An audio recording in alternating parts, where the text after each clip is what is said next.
The solo life, it's not easy. Fighting off large groups, logging into being offline from your 1x2. It can be hard to stay alive, and certainly hard to protect what you have. Here I present the Safe Haven Mini, a small, versatile base with a small footprint, which allows it to be built almost anywhere you choose. It has a custom 1x1 bunker that costs a minimum of 15 rockets to break into, and it can be honeycombed. The base itself has plenty of storage, fitting around 13 large boxes. It gives any solo space to store. It is cozy, has a low upkeep, and takes little resources to build. Going into the base, we are met with a window. You can make this a full wall if you choose. Past the garage door, we have our main living quarters, with furnaces, a workbench, and plenty of storage.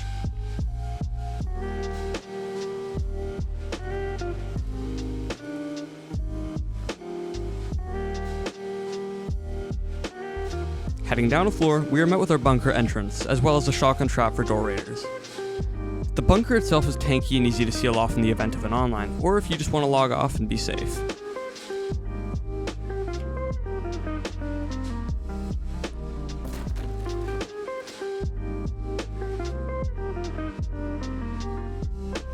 Enough with the tour, let's get to building.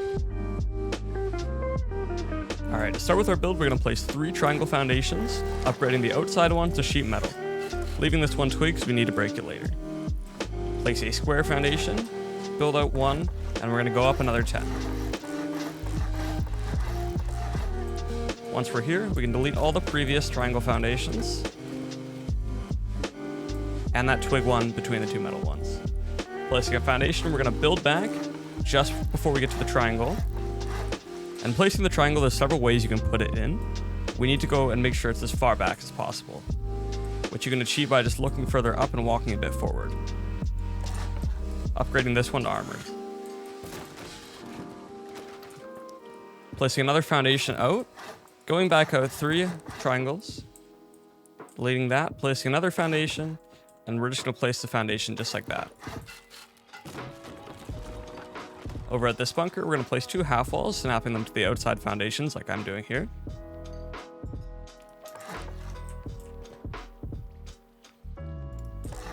And upgrading both of these to armored, along with placing a triangle frame in which you want the right piece of twig to overlap the left.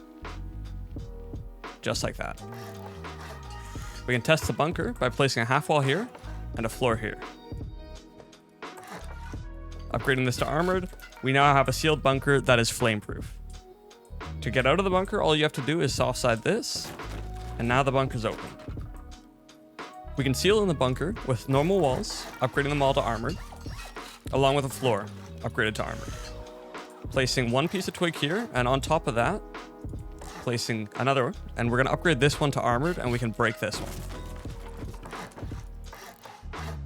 Forgot to mention, but if you're building this base in stages, place the TC as soon as you have the bunker up and place it in the corner that I have a screenshot of. It's the back left corner of the bunker.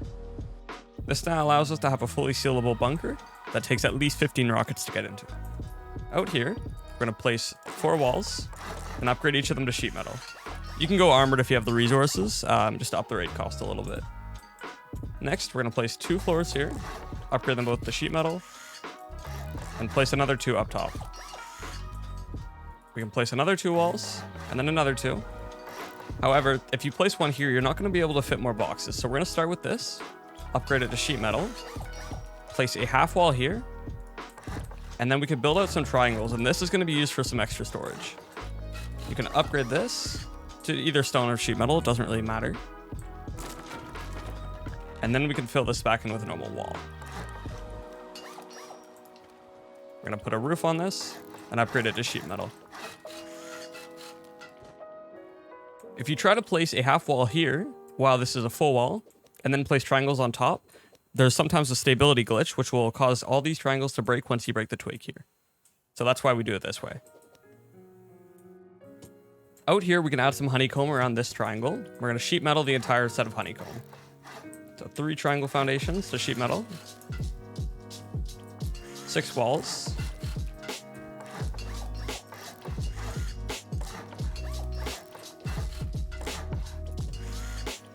And we're going to top those off with triangles. Next, out of stone, we're going to create the second floor, placing a window here and a wall frame here. This is going to be your entrance. This can be substituted just for a normal wall or a door front if you want to create a shop. However, I just leave it as a window for now because my role player stuff likes that. Upgrading these to stone along with the entrance. We can top this off and then place a floor right here. I like to upgrade this one to sheet metal.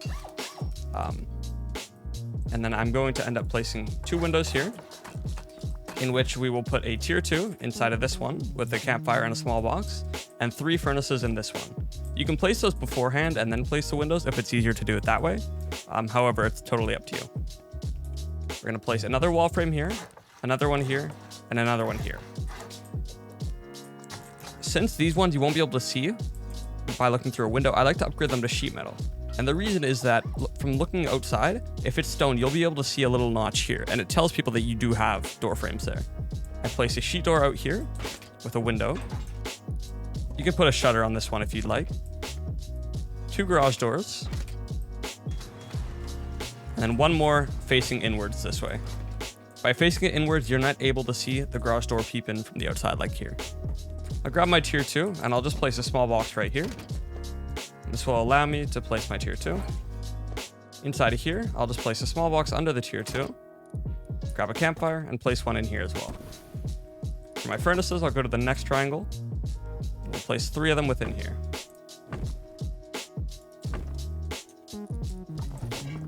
Now to place our boxes, I'm able to fit 2 under here.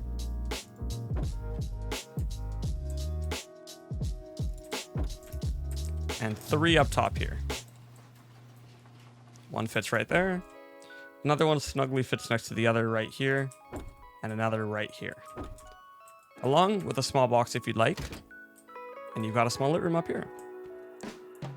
Now this space can be used for whatever you'd like. If you have a tier 3 you want to put here, you can even take out these windows. You can completely furnish it how you'd like. I like to put 2 boxes here, because this still allows us to cut through here. And then put 1 more right here. However, you can put sleeping bags. You can even get rid of this one and fit 2 sleeping bags right here if you're planning to get mates on. Going down to the bunker, I'll place 1 more large box and a small box.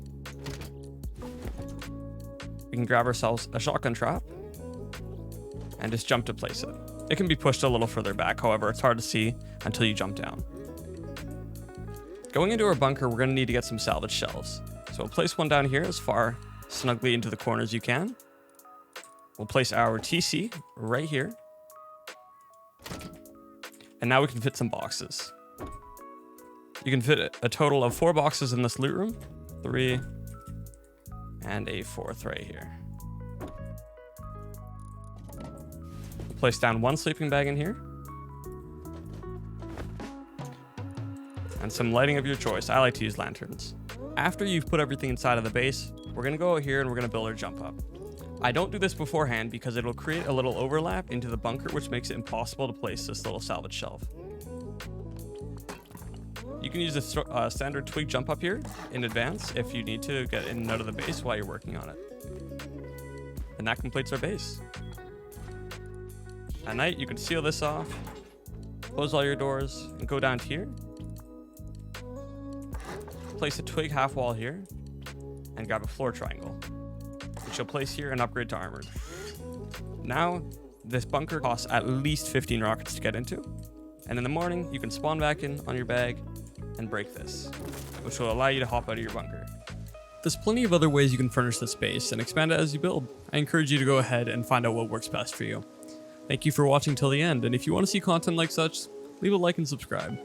Have a good one.